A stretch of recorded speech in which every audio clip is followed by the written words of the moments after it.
Welcome to the Heal Podcast. I'm Kelly Noonan-Goris, and every week I speak to the leading doctors, healers, spiritual teachers, and scientists to find out what is truly possible when it comes to healing.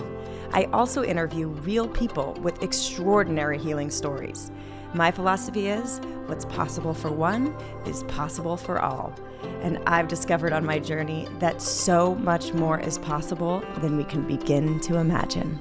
Hi, everybody, and welcome to Heal with Kelly, formerly known as the Heal Podcast. But as you know, today is the new day, the new launch, the new platform brand. So welcome. Thank you all for tuning in.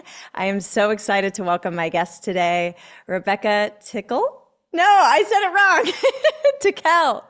I've practiced it literally 3 times. You know, when I met my husband, I was like, oh, you're Mr. Tickle, ha, ha, ha. Like I knew it was Tickell, but I made fun of him. He was like, and now I'm Mrs. Tickle. So that the laugh was on me, obviously. I mean, it is kind of like it's so cute. And I was like, Tickell, Tickell, Tickell. And then I say it wrong, Tickle. But yes, Rebecca Tickell. Yeah. And she is, along with her husband, Josh, who could not be with us here today, the director and producer of the new amazing documentary, Common Ground, which is the follow-up to Kiss the Ground. And we are here to talk about her mission, her activism, her filmmaking, and the why of it all, and regenerative ag, and saving the soil to save our planet, our health, and life on Earth as we know it, really. So welcome to the show. Thank you. I'm so excited to be here, Kelly. Thanks for having me. Yeah. So, I mean, obviously Kiss the Ground, massive success. And did you direct and produce that as well, or that was based on the book that your husband wrote? He wrote the book while we were making the film. Because there's so much information. I mean, we learned so much. It was an eye-opening experience after a decade of being sort of paralyzed by climate anxiety to come into this understanding that we can regenerate soil and sequester all of the carbon we've emitted and stabilize the climate was overwhelming. And so as we made Kiss the Ground, which was a 7-year endeavor, he would write chapters based on the interviews that we were doing and a lot of content that didn't end up in the film. But he and I, along with our writer, Johnny O'Hara, wrote it. And then Josh and I together directed and produced it. And then same with Common Ground, which is the follow-up to Kiss the Ground. And we wrote and directed and produced that together as well. Amazing. Yeah. I always admire the couple that works together so closely and has the same mission. It's such a beautiful thing to be able to do that and work so well together, because Kiss the Ground, phenomenal success. And now Common Ground is looking to be, that successful, if not more so. So tell us, why did you want to make a follow-up documentary, and how is Common Ground different? What is the mission of Common Ground? Common Ground is very different from Kiss the Ground. You can watch Common Ground, never have seen a single minute of Kiss the Ground, and you won't have missed anything. They're both standalone films, but they're so sort of simpatico to one another as well. So if you watch Kiss the Ground and then watch Common Ground, it makes a lot of sense. But Kiss the Ground is a really, it's an inspiring film that sort of corrects this narrative that we're doomed. And it teaches people that we have this thing called the carbon cycle, and through biosequestration and building soil, we can sequester all of the teraton of carbon that we've emitted, and we can stabilize the climate. It's kind of an introduction to that. Common Ground, it pulls back the curtain on what keeps us from making that transition to regeneration, what's holding us back from ultimately taking the steps that we critically, urgently must take in order to save ourselves and course correct. It shows farmers who are doing regeneration at scale and how they've overcome the initial hardships. And it really connects climate, health, and farming, agriculture, as these 3 inextricable things where you can't have any one of them thrive without the other 2 thriving. They're all connected. And ultimately, it's a call to action, and it shows how we can fix some people say we have a broken food system that needs to be fixed. Some people say we have a system that's working exactly the way that it was intended and it needs to be broken. So whichever camp you fit into, this film shows how we can make that transition and begin to regenerate in North America. And our goal with the film is to regenerate 100 million acres in North America. Wow, that's amazing. Which is, I think, like 10%, right? It's approximately 10%. It's what we believe would be sort of Malcolm Gladwell's theory of 10% as being the tipping point. And we believe that that's true, that once we get 10% of US agriculture into regeneration, that it will be an unstoppable force that quickly transitions, because there's no comparison between conventional and regenerative agriculture. There's just none. The benefits to the farmer, their families, their economy, their own personal income, their debt, their stress, their quality of life, the nutrient density of the food that they're growing, the health not only of the people who are eating the food, but the health of the people who are handling the food, and ultimately the health of the entire ecosystem where that food is grown. You can have a small water cycle that is either regenerated or degenerated by how those farming practices are managed. So it really is like the secret sauce to having life thrive on Earth. And that's what Common Ground shows. And it really does. And it shows it so beautifully and so simply that you're just like, how is it even legal to have the conventional farming system that is so clearly not sustainable, so poisonous to the farmers, and so detrimental to their health, you know, whether it's financial health or physical health, mental health for sure. And you can make the transition relatively quickly, but under the pressures of the current system, it seems, I mean, there's such slim margins. I mean, every farmer that I know is in debt. It's like a real struggle. So to make that switch over to regeneration, like a regenerative farming ag, it like makes so much sense. You show examples of farmers who have done it and done it successfully, but it is still, why do you feel that it's such a slow moving shift for a lot of farmers? It is, I was just on a farm in New Zealand for a week, and they're in the middle of switching over to regenerative farming practices, and they do wool, and so they're cattle and sheep, and you know he's very successful and is showing the success and how it saves money, and you know how it's good for the whole ecosystem, including the humans that work on the farm. But he said it's, you know, I said, what is the biggest barrier to people making the switch? And it's just such a big, you know, there's such slim margins, whether it's dependent on the weather or the climate, like that risk for farmers to make that switch. What are you seeing there?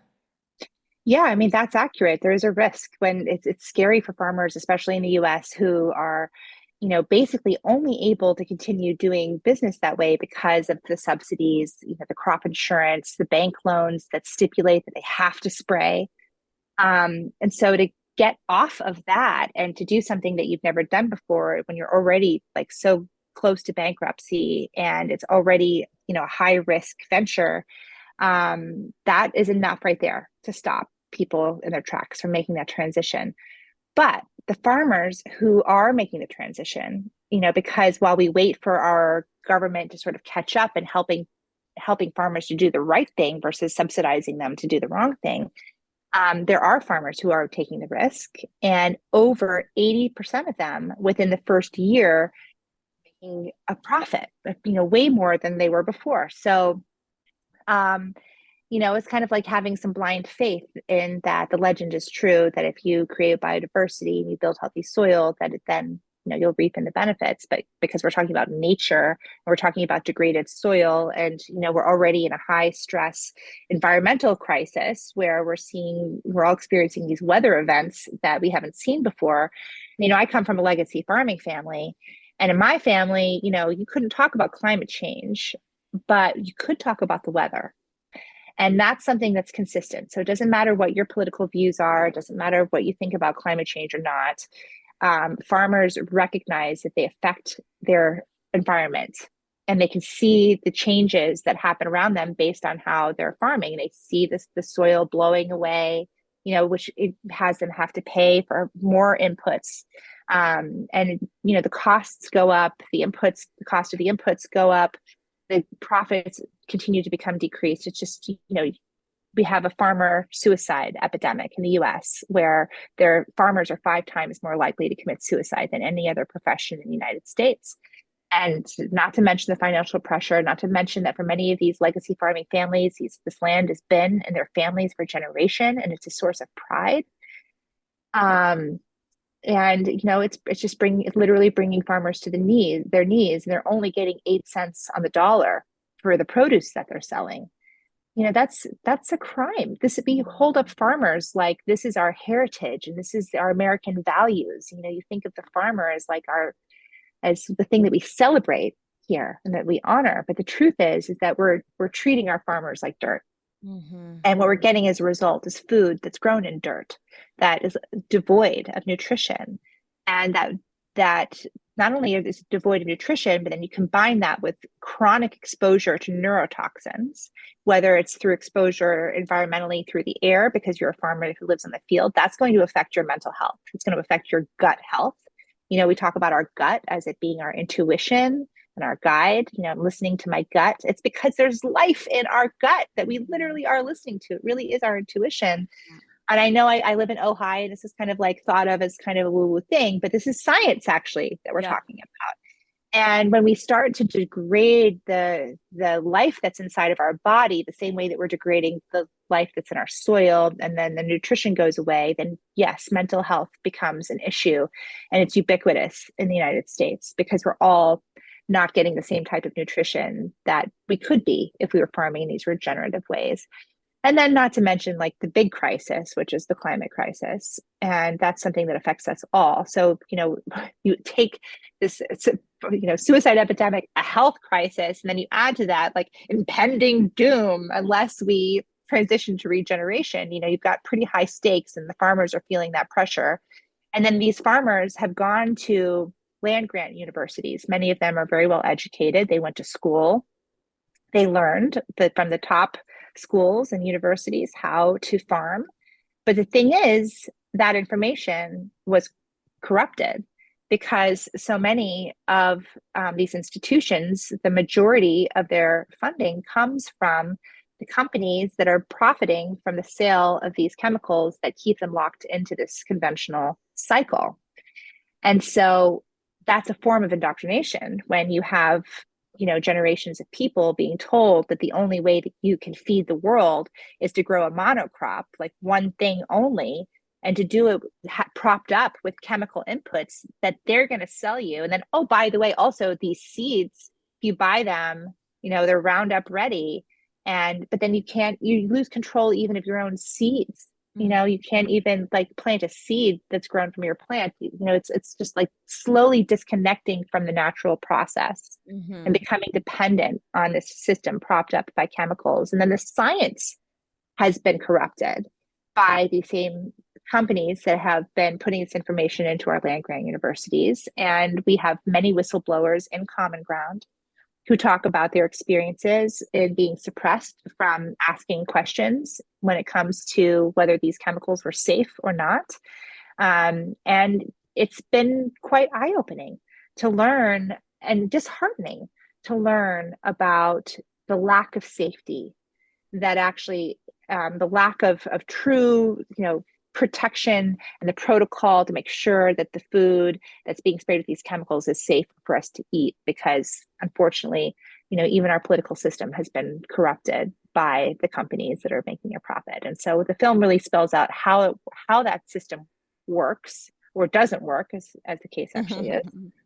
And then what we can do to get empowered to not only encourage the people that we buy our food from, because our money is power, to make the transition to regeneration, but also to inspire, not just a whole new industry around regeneration, but also people to become farmers. Like you've got over 80% of farmers who are phasing out of farming. And what a great opportunity for young people who see the power and the possibility of regeneration and everything that it stands for to come in and to learn these new ways and yet also old ways, because we're talking about indigenous agriculture and indigenous wisdom and a way of working within our managed landscape to create food forests all around us wherever we are. And And that's what Common Ground talks about. It talks, it goes into racism, the USDA. We talk about indigenous agriculture. We shine a light on where a lot of these regenerative practices come from.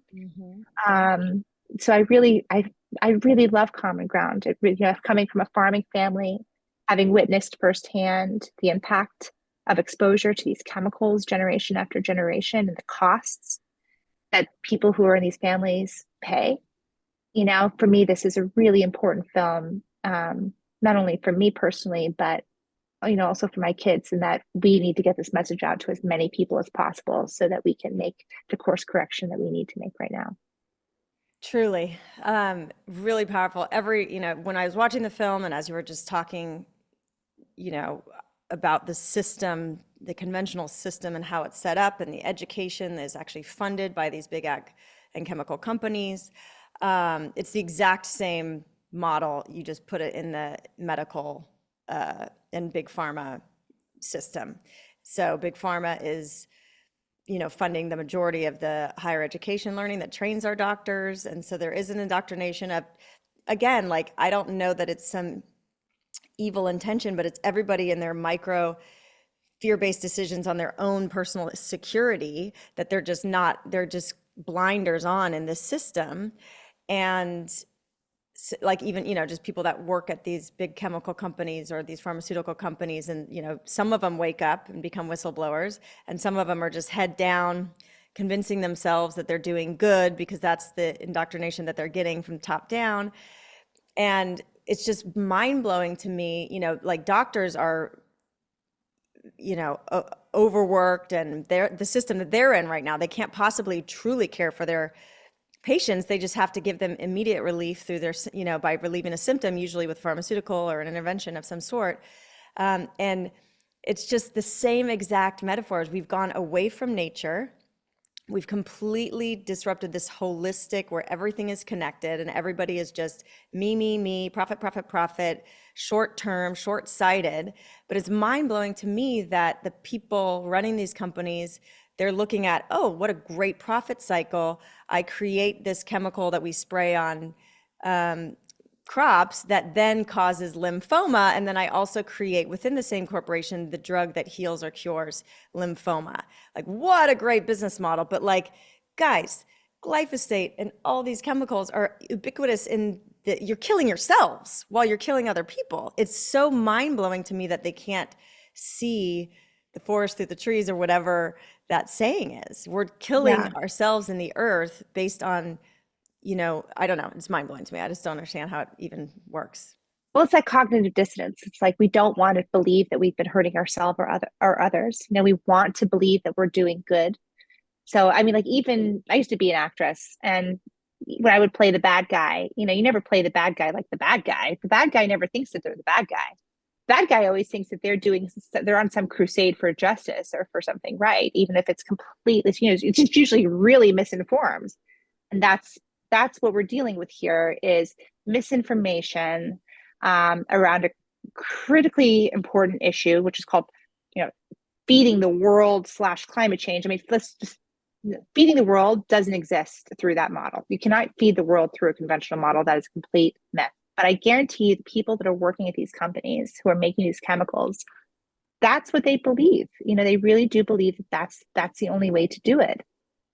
So I don't have any, blame or judgment around that. I think, and the farmers that I've talked to who spray chemicals are like, don't take the Roundup from my cold, dead hands. I mean, literally, that's the mentality. They're going to go down with the glyphosate. And, that thinking, I think, is part of just like wanting to believe so badly that their life has served a purpose of doing good, and it's hard to face that maybe the way that I'm doing this is harmful. That's especially people have started, and I come from a farm family, so I can say this, farmers are a bit stubborn, So it's my dad, for instance, we started making films about farming, and he's come from a farming family. He started driving the plow when he was 11. And And he was like, why are you making these movies about farming? Like, you're not going to tell me what to do. You know, he's loves to till, he loves to spray. Um, and he read Josh's book, he watched our films. He's actually even in Common Ground. If you watch the film Common Ground, there's this really old, sort of sickly looking farmer who goes to take out a bank loan. That's my dad. That's my actual dad. And Cameo. exactly. I'm like, use it if you've got it. I'm like, I've got the perfect person Yeah. for this. Um, and then he never said to me, like, you know, you're right. You know, regenerative agriculture is the way to go, or these chemicals are bad. He never said that. But what he did do is he started sending me photos of his organic produce that he started growing, his regenerative organic produce. So I think farmers, you know, we're not going to get that big aha, you were right, I was wrong, this is the way to do it. That's never going to happen. But what is going to happen is, and I'm seeing this here in Ventura County, where we live, which is a major agricultural exporter for the United States. And as a state, like, we produce a ton of America's food. Um, and we're paying the price here in California through desertification. And so I've been having these conversations with my neighbors. And so it's, you know, really, I really see how these conversations go and how sometimes they don't go. Mm-hmm. And, you know, again, not a lot of, oh, you're right, but I'm starting to see cover crops. Mm-hmm. I'm starting to see biodiversity. I'm starting to see a newfound awareness of nature that was missing before when we first moved here. So it's like inch by inch and acre by acre, people want to do the right thing. And I think if they get the knowledge and they get the information, even the most stubborn person is going to start taking those steps, because that's why we called the film Common Ground. I mean, this is our common ground. We're all in this together. And even the farmers that we think are, you know, the bad guy, they're not the bad guy. You know, and they may not want to listen at first, but with enough conversation, there is movement. But I think the biggest shift is going to be with new farmers coming in with an open mind, with a basic understanding of regeneration and a real keenness to figure it out, because it takes that kind of innovation to do it. That's one of the principles of regeneration, is to farm in context. That's one of the practices.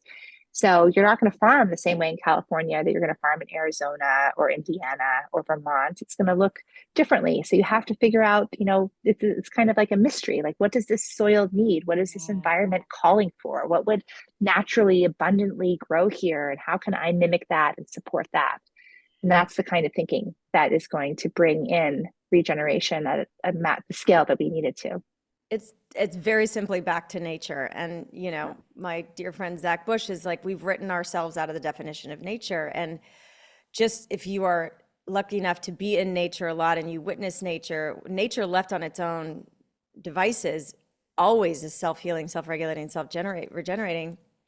And so what we've done is we've written ourselves out of nature, not realizing we are deeply interconnected with the soil and the microorganisms. And obviously we are more microorganism cells than human cells, you know? So like, we are in nature, and nature is so intelligent and perfectly self-healing. We've, you know, with our big minds and our big evolutionary egos, like, have gotten in the way with technology.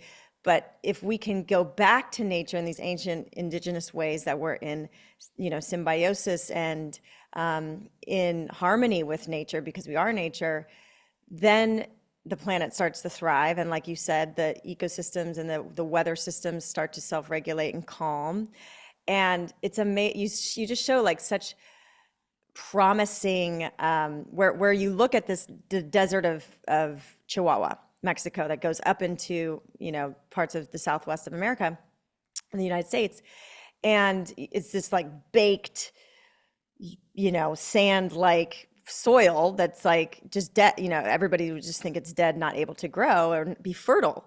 And it's just so cool with the managed grazing of animals, whether it's like goats and sheep and cattle, it can, just with the dung, you know, and the stomping and breaking up the soil, and then all of a sudden it comes back to life, and there's these cover crops and this biodiversity that happens, and it's just like so beautiful and so hopeful. Like, nothing is beyond repair.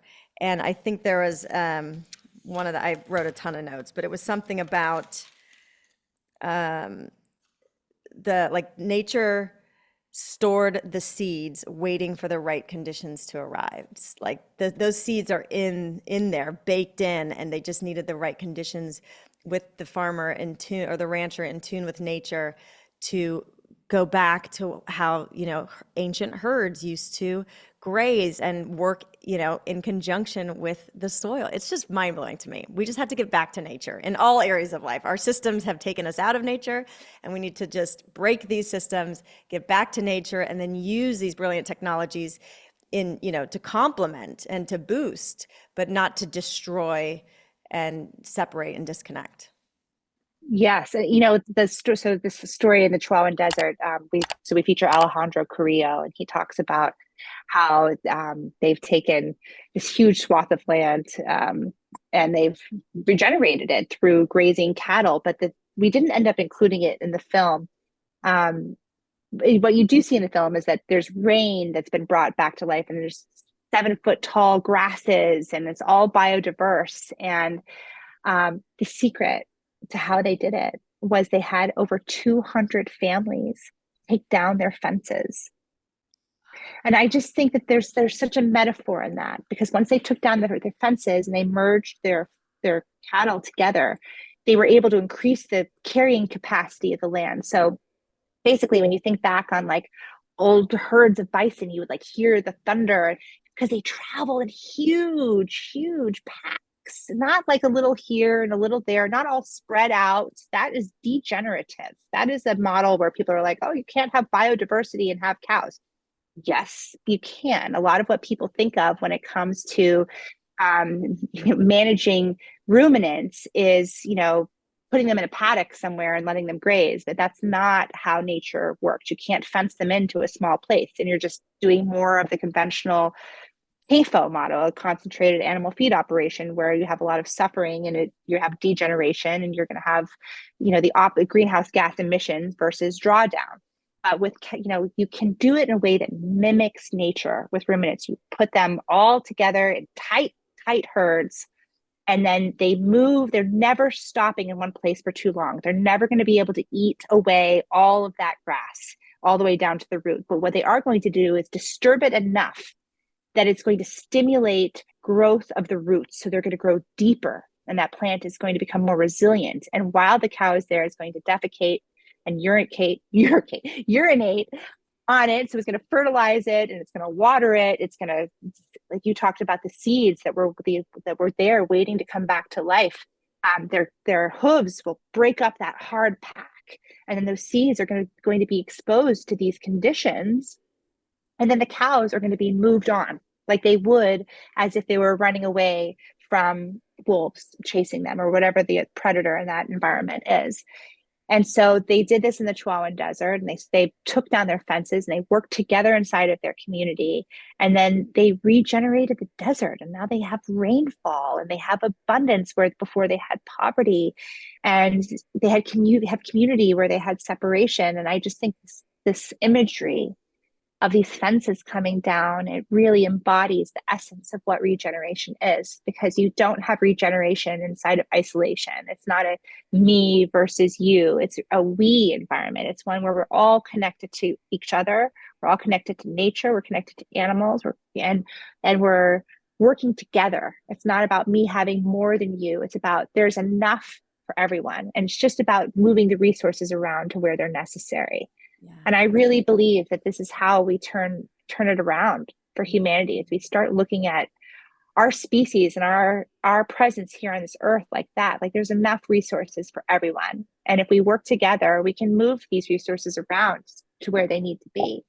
And that's how we feed the world.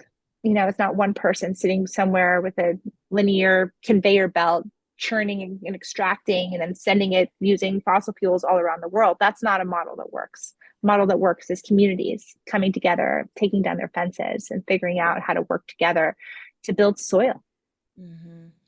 Yeah, and then the food system, it's, it starts with, it's so beautiful, the taking down the fences. And it is, like, I feel like, the isolation of COVID has now, regenerated everybody's need for community, like hype, like we really need connection. We realize the detriment of isolation and just like the, the, how do you say, the direct proportion to death and disease, Yes. the more you're isolated.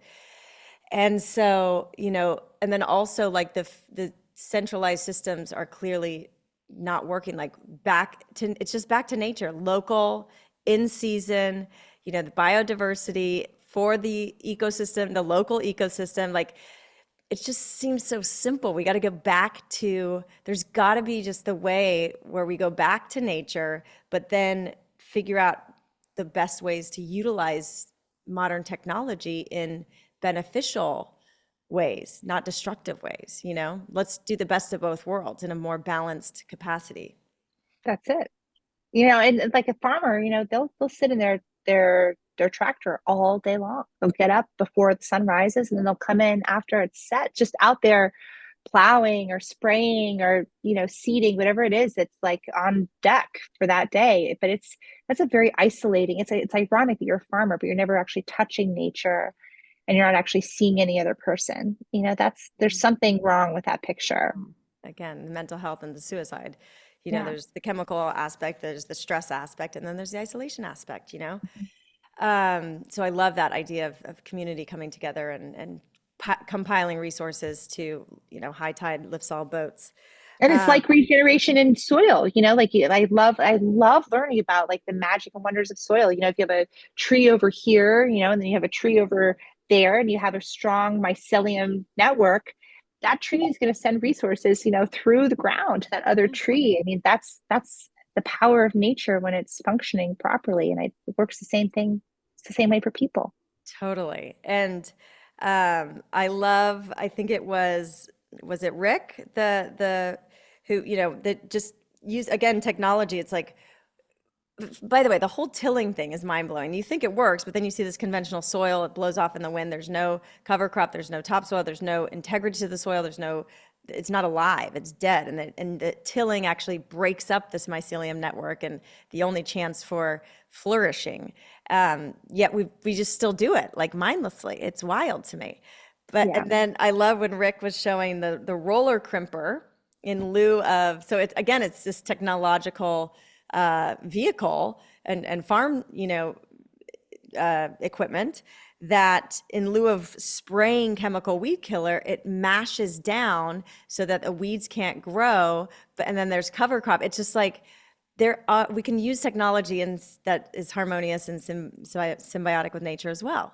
It's like, I love Rick and Clark. Their story is amazing. They were conventional farmers, and one year, his family got sick, and Carol got cancer. And they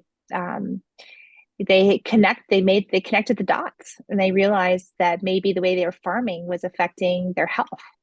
And so Rick, he also noticed that there was like no infiltration. Whenever it would rain, basically his entire field would just run off right into the ditch. And it was costing him a lot of money, and there was no profit in that. And so he started planting cover crops, and that year it was like his number one seller. Like that field did better than anything else. He couldn't believe it. And then he knew he was onto something. And now he's a regenerative organic farmer in Indiana. And he and Carol have proven that not only does the regenerative organic model work, but that you can make a real profit from it. I could not be happier. There's like not two nicer people on this earth that deserve to be able to reap the benefits of this. And I'm so grateful to him because he goes to DC and he talks about it, and he's a Republican, and he just does a great job of like, not all of his neighbors love him. It's Yes. takes some courage and some bravery, to say, hey guys, the way we've been doing this, we have it backwards, and there's this other way. And so people like Rick and Carol, I really respect them because, for them, it's part of their faith. They believe it's their purpose, their God-given purpose on this earth to be good stewards of the land. And they take that very seriously. And they feel that regeneration is a part of that, as does Gabe Brown. And I think that that's so beautiful because I think we all have different access points for what brings us to this, and that really is the common ground. And some of us come to it for climate.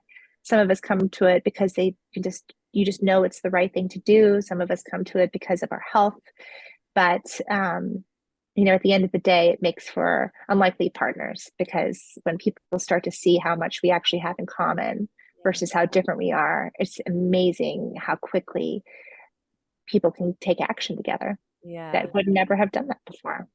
So beautiful. And to see them on camera and like to see, and she obviously healed Mm-hmm. that. Like I was just in New Zealand, and this, call him Sam the Bushman. I think Sam the Trap Man on Instagram. I want to give him a shout out, but he, he's so in nature and educated in the bush and indigenous ways. And so he knows how like the mingi mingi plant like protects the lizards from this bird, and it's also ground cover, and it's like how it's all intertwined in this vast knowledge. And if you look at him, because he's out in the bush all day and just like hands in the dirt and in these natural environments, he's just like the exuberance of a child. So when you are with biodiversity and you see these paddocks of like these tall grasses and all of these different diverse crops for, animal grazing and everything else, you can't help but feel the joy, because that is a frequency that nature intended. That's like us in harmony with our true nature as well. So you see that in people and farmers like Rick, and where I was in New Zealand, and it's just so cool. And I wish that for all, I wish that experience, because I think you said a statistic in the film where like 85% of farmers don't even put their hands in the dirt. And why would they? Because this conventional system doesn't make it attractive, and the frequency is low, It's Yeah. really sad. Well, it's kind of a side topic. We made another film called The Earthing Movie. And that film is all about how we're electrical. We have our bodies are electrical, and we have our hearts beating. And when we touch the earth, we actually get an electron charge from the earth, and it fills our body with these electrons. And those electrons then thin our blood viscosity and reverses inflammation in our body. So we are made to be connected to the earth. They've done all these peer-reviewed scientific studies on this. They've done tests on babies in the NICU and shown that the vagal tones of the babies who were getting that electron charge from the earth versus like who are on earthing pads versus the ones that weren't, their vagal tones were improved almost 100%, whereas the other ones were unchanged. And babies don't know the difference of getting that electron charge, but our bodies do. And when you touch the ground, part of that happiness that you feel is you're getting that charge from the earth. It reverses inflammation, your mental health heals, your cortisol levels go down. When we take care of the earth takes care of us. It's absolutely vital for us that every day we actually touch the earth, that we get our hands into the soil. Growing food and gardening is a really great access to that. They call people tree huggers, but people who actually touch trees, you feel good. When you put your feet on the grass, you feel good. When you put your hands in the dirt and you get that dirty, it's not just like, oh, this is so pretty and I feel good. There's actually a chemistry to it. It's that charge that you get from the earth that literally brings you back to life and can heal your body. So a little shout out to our movie, The Earthing Movie. It's on YouTube. But I firmly believe that when we take care of the earth, that the earth takes care of us, and it's a reciprocal relationship. Yeah, we are, because we're part of nature, and just like the psyllium and fungi, like degenerates fallen trees, and it's just like all when we go back to the earth eventually, right? So, and I love earthing. When I was pregnant, every day I put my bare feet in the earth, and it's a game changer. It is. And I can't help but think like the chemical, conventional farming model is very similar to the poison cut burn model of cancer, and cancer is just rising and exploding everywhere, very sadly. It was when I made Heal, and now 6.5 years later, or 7 years later since I started making it, it's just on the rise even more exponentially, which is obviously due to some of these chemicals and et cetera. But I just see that shift. It's like more and more people are waking up. Like I just interviewed a woman who healed in 2 years stage 4 aggressive breast cancer, HER2 breast cancer, that ended up going to her brain. So post-surgery and removing, then it went to the lymph node, and then they found a spot in her brain. And then she had surgery. And so now she's got, radical remission, and she did only holistic because that's what her intuition said. So really, through connection with nature, et cetera. But the conventional model is kill, kill, kill with chemo, with big chemicals, right? And I don't, again, I'm not here to judge which path, because I know very wonderful, well-meaning oncologists and people that do believe that that is the way to survive, but I just can't, like, to be, if she had gone conventional, like, her best case scenario is 2 to 5 years, she did holistic, and now she is like in, radically remissed or whatever, and like, there's no evidence of disease. So all of that to say is just like, I just, whether, even if you do integrative and you do part conventional, part, like, we have to go back to nature and address our lives, our societal structure, our community, in this holistic manner, knowing that everything is interconnected.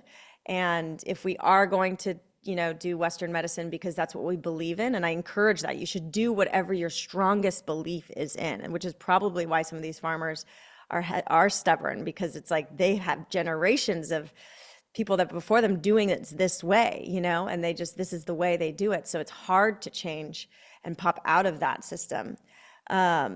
And so you should, I just think that, I don't know, it starts with awareness. So that's why I'm so grateful for this film, because it does, and more examples of success, like this woman that I interviewed, like Rick, and I guess Carol, is that her name? Yeah, Carol. Yeah, Oh my Carol. gosh. Like, We just need these shining examples of people that took the risk through the fear, through the criticism of neighbors or doctors or whoever, and they did it anyway. They followed their gut and are flourishing as a result. I think that there is a time and a place for allopathic medicine. There's no question about that. I had a terrible ear infection when I was in Mexico. They gave me antibiotic ear drops, saved me, thank God. Yeah. My husband had a tumor that he went through, and they were able to remove that. Now he's like a bionic man with a titanium leg. Thank God, thank God for Western medicine. Yeah. But the problem becomes when people start to profit off of that model. And then you go to a doctor for something and they don't even really look at you. They just write you a prescription, and that's when we start relying on these really specific medications that are useful in a certain context when necessary. And then you start using them for everything, and then you build this immunity to it, and you're under this chronic stress of being exposed constantly to chemicals. Our bodies are resilient. Our bodies are amazing. They're made to heal. This is what you're telling, self-healing. But if you're doing it every day and you're using it every time, then you've lost that connection and you've lost that balance. And so, our bodies have the power to heal. And if with cancer, if we all can start to go down that path, we can amazingly heal ourselves. But if you get too far down the path, at some point, you're going to need to bring in the hammer, to treat the illness. And and thank God, for that when necessary. Yeah. But I think people often put a lot of trust into these institutions, thinking that they are going to keep us safe.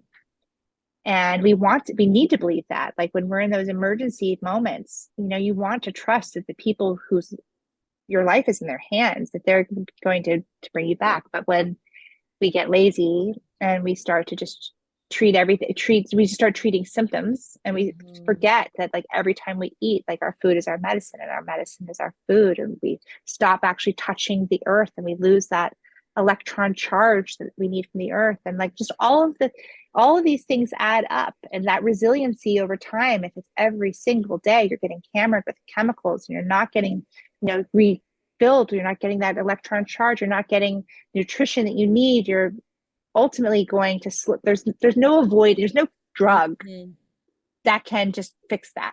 That is the issue. There isn't the cancer. The issue there is the conditions that led to that. And so if we can learn how to create conditions that are for wellness and for healing and for regeneration, then we're all going to become compost one day, but hopefully it will be much later than sooner.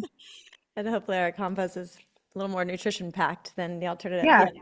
I'm gonna make great compost one day. Yeah. 100% regenerative organic.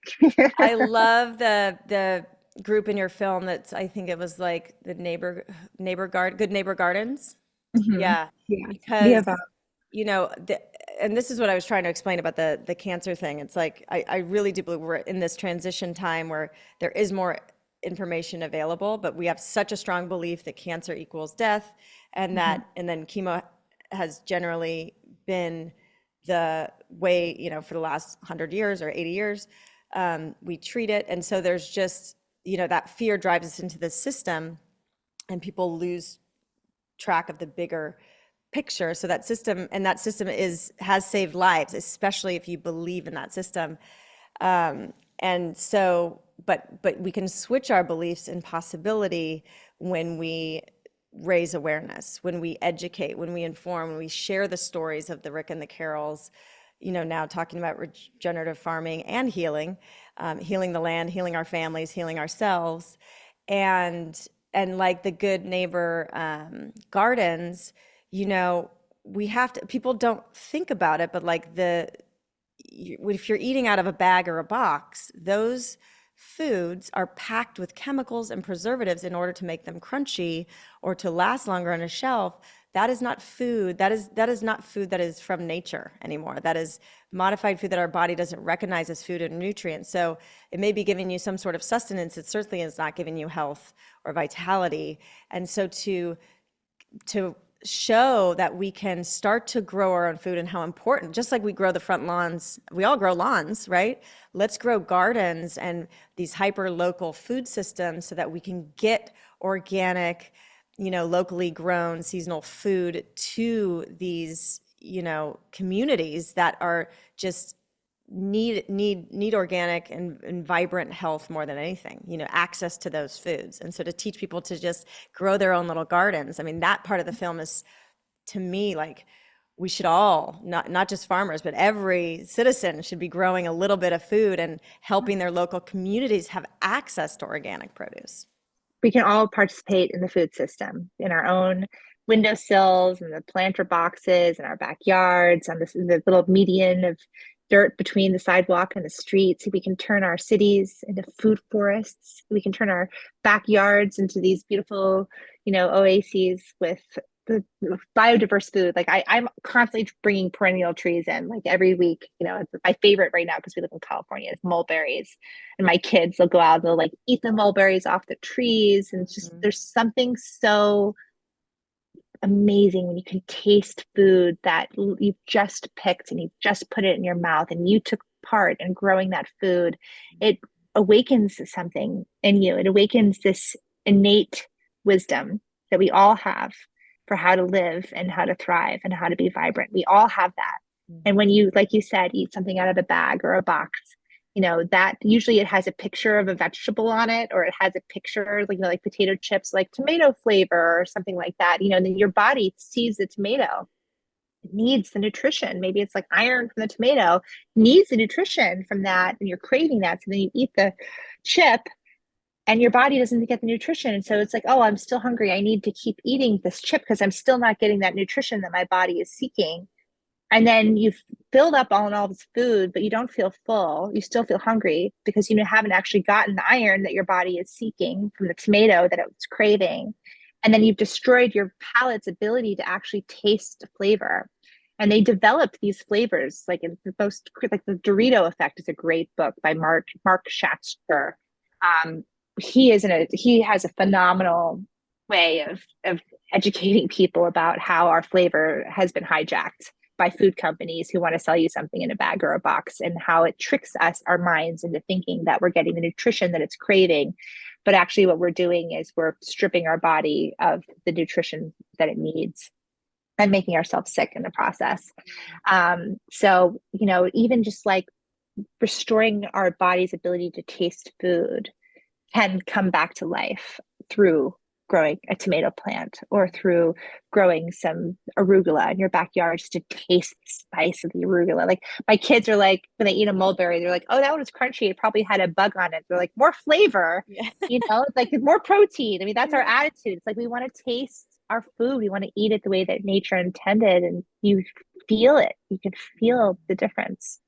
And I think every human on earth can participate in that food system, and it will bring them joy, it will bring them health, and it will ultimately bring us community, because when you start growing food, then you want to share food, and then you find other people who are growing food, and they're probably growing a different food. So like during COVID, I was trading avocados with my neighbor for quail eggs, and just moving food around, and eating is a community act. It's better when done together, and when you share bounty that we're all growing. I mean, that's regeneration and community. Totally. It's getting back to these communities, and yeah, just it's so beautiful. And I mean, we have to go there. Otherwise we are sick. Our society is sick. Our climate is sick. Our bodies are sick. Our earth is sick. That's where we're at. We're there. We're sick. We're there. So yeah. And it's time for us to take the steps that we need to. We're akin to the pre-cancer patient right now. We've got like, in which direction are we going to go? Because we're not going to be able to chemically spray our way out of this. There's only one way out of that, and it's through getting creative, rolling up our sleeves, getting our hands dirty, and building soil. Yeah, and living in harmony, and with it, with the intelligence and coherence of the intelligence of nature, because Mother Nature knows how to heal herself, and we just need to learn from her, and the indigenous ways, and just these ancient wisdoms that have been around and survived. Food, let thy food be thy medicine, and thy medicine be thy food. Thousands of years old, and oh my gosh. We're either going to get in line, or she's going to kick us off. She's going to kick us off. Yeah, exactly. Yeah, we'll end up being the cancer. We'll be the cancer. We are the cancer right now. Let's grow some food and make it fun. Let's turn this crisis into a huge opportunity. I had a friend, he had read this book. I don't remember what the name of the book was, but the idea was that like carbon is tree food. So like imagine if we took all that carbon from there, we put it back in the soil, like how much the trees could, like, giant trees from all this carbon that we have. Like we have an opportunity to put carbon where it needs to be to grow. Carbon isn't an enemy. Carbon is something that's we need carbon to grow food. That's what trees grow from. They breathe in carbon. So let's plant some trees and some tall grasses, and let's get on board and support nature to do what she knows how to do. Exactly. So how are you helping people do that? Where can people find common ground? How can they get involved and join the mission? People could, we're opening still theatrically. We've just right now we're opening in 75 more markets theatrically, and people can go to commongroundfilm.org. That's commongroundfilm.org, and we have the entire list of screenings there, and people can request a screening. We have a big announcement coming. The film will be available globally this fall, but we just can't say who, what, how, where, when. Or I'm saying when, this fall in October. But it's very, very exciting. The film is going to be available globally in every language. And I cannot wait for people to have access to this film, because when people saw Kiss the Ground, it really did have a major role in influencing going from where we were at, which was about 3 million acres, and transition to regenerative agriculture, to where we are now, which is about 32 million acres in transition. And I think when Common Ground comes out, that we're going to get up to 100 million into transition. And I invite people to watch it. There's going to be an educational version that can be shown in schools for free in September, along with a curriculum that goes along with that. There'll be a farmer version, and we're going to have a film on the farm series where farmers can show it. They can do like a tailgating party, or they can show it, like project it up outside of their barn, and they can do a screening, host it. They can educate their community using the film as a tool to show them what wonderful regeneration is already happening right there in their community, and how their community can support them. Basically, we want the film to be available to as many people as possible, and for it to be a tool for them to be able to go out and, do their part in regeneration. People always ask me, like, what can I do? And I think all of us have a role in it. And it's just up to each one of us to figure out what that role is. Yeah. So I invite everyone to go to commongroundfilm.org, watch the film, and find your role in regeneration. I love it. Thank you so much. I really hope, for the people that need access to, cleaner, organic, more vibrant food, like get excited and amped to try to grow their own, even a little bit, or start a movement in their community so they can each grow a little bit and just compile this bounty for their local community. That sounds amazing to me. And then I really just hope that the farmers who need it most, find hope and support and resources and inspiration and courage to, and just really support. We need to support them in any way we can. So I would just really commend you for this film and shining the light of awareness and getting this movement going and showing us we're all on common ground. I'm learning from everyone. I'm learning as I'm going. I'm a farmer too. We've got our little farm here. So it's, I love the biggest little farm. I can relate to that in my own way on our 5 acres here. This is the movement. This is the next $1 trillion industry. This is the way that it's going. I'm so honored to get to be a person that gets to introduce some people to it. But the reality is like, it's all of our movement, and this is the way we're headed, whether we like it or not. So now is a great moment for people to jump on board. Awesome. Well, thank you, Rebecca, and tell Josh I hope he feels better. Thank you. Good luck with the rollout. I know you're doing amazing things. So I appreciate you and your work. Thank you, Kelly. I'm so honored to be on your podcast with you today. And thank you to all of your listeners for listening. Really so grateful to you. Oh, awesome. Thank you for listening to the Heal Podcast. Be sure to tune in every Thursday for more empowering wisdom and inspiring healing stories. And make sure you hit the follow button on Apple, Spotify, or wherever you listen to podcasts so you don't miss that one episode that holds the answer you've been searching for. And please rate and review us so that we can grow and reach more people. Thanks so much, and be well.